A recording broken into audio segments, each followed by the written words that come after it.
Good evening. Good evening. Good evening. Thank you. Thank you. Good evening. So, thank you. Good evening. So, Congressman John Lewis, before his passing, wrote, "Democracy is not a state, it is an act." And what he meant was that America's democracy is not guaranteed. It is only as strong as our willingness to fight for it.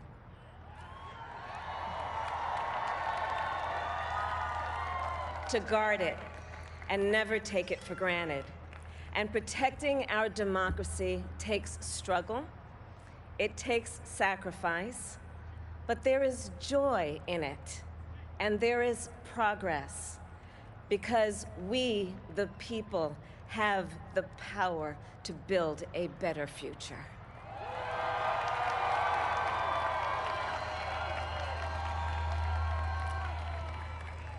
And when our very democracy was on the ballot in this election, with the very soul of America at stake, and the world watching, you ushered in a new day for America.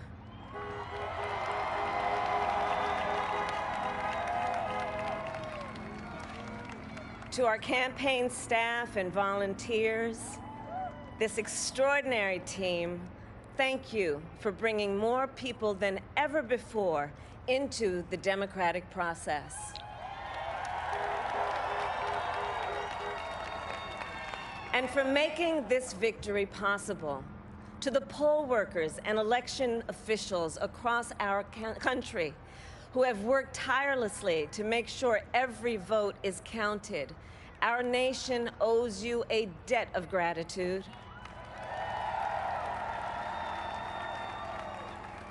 You have protected the integrity of our democracy.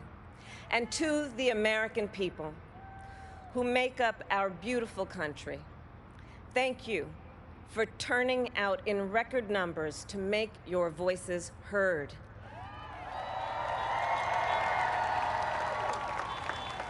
And I know times have been challenging, especially the last several months.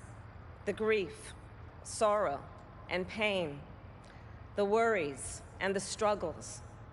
But we have also witnessed your courage, your resilience, and the generosity of your spirit.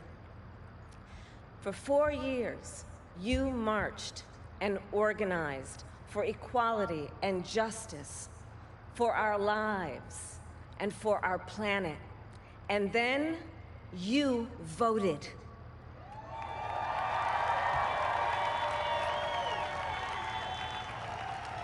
And you delivered a clear message. You chose hope and unity, decency, science, and yes, truth.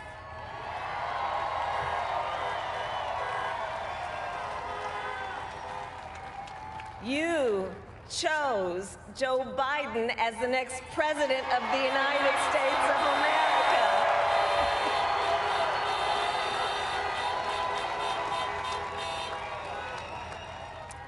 And Joe is a healer, a uniter, a tested and steady hand, a person whose own experience of loss gives him a sense of purpose that will help us as a nation reclaim our own sense of purpose.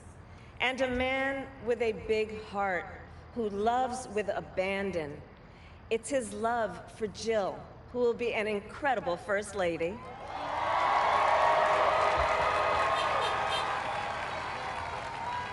It's his love for Hunter and Ashley and his grandchildren and the entire Biden family.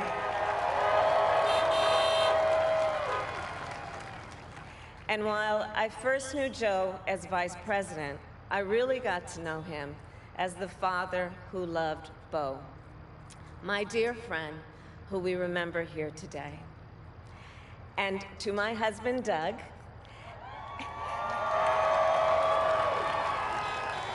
and our children, Cole and Ella, and my sister, Maya, and our whole family.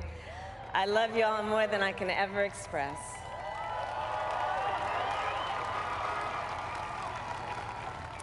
We are so grateful to Joe and Jill for welcoming our family into theirs on this incredible journey. And to the woman most responsible for my presence here today, my mother, Kamaala Haaris, who is always in our hearts. When she came here from India at the age of 19, she maybe didn't quite imagine this moment, but she believed so deeply in an America where a moment like this is possible. And so I am thinking about her and about the generations of women, Black women,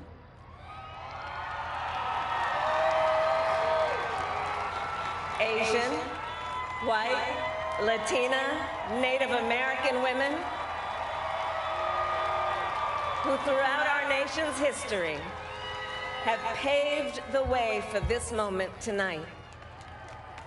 Women who fought and sacrificed so much for equality and liberty and justice for all, including the Black women who are often, too often, overlooked, but so often prove they are the backbone of our democracy.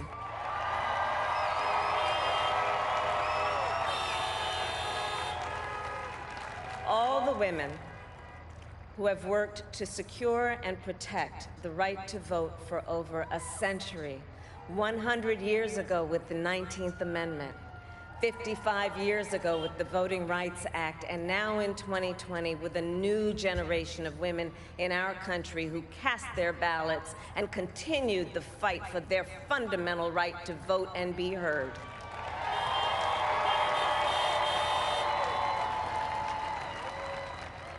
Tonight, I reflect on their struggle, their determination, and the strength of their vision to see what can be unburdened by what has been. And I stand on their shoulders. And what a testament it is to Joe's character that he had the audacity to break one of the most substantial barriers that exists in our country and select a woman as his vice president.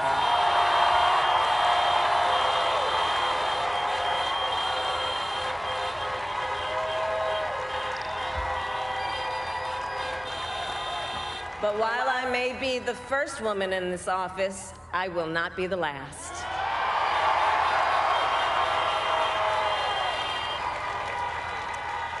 Because every little girl watching tonight sees that this is a country of possibilities.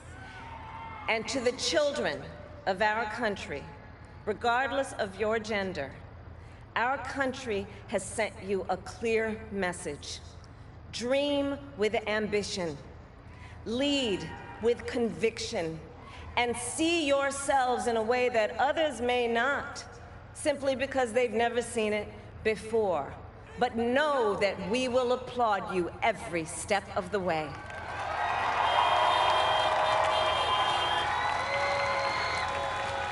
And to the American people, no matter who you voted for, I will strive to be a vice president, like Joe was to President Obama, loyal, honest, and prepared, waking up every day thinking of you and your family.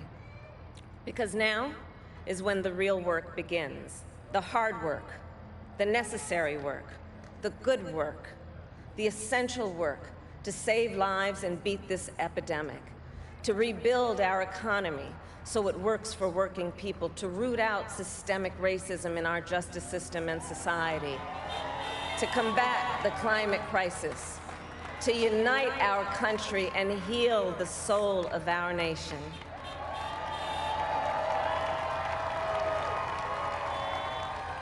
And the road ahead will not be easy, but America is ready.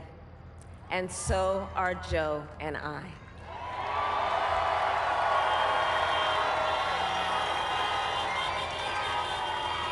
We have elected a president who represents the best in us, a leader the world will respect and our children will look up to, a commander-in-chief who will respect our troops and keep our country safe, and a president for all Americans.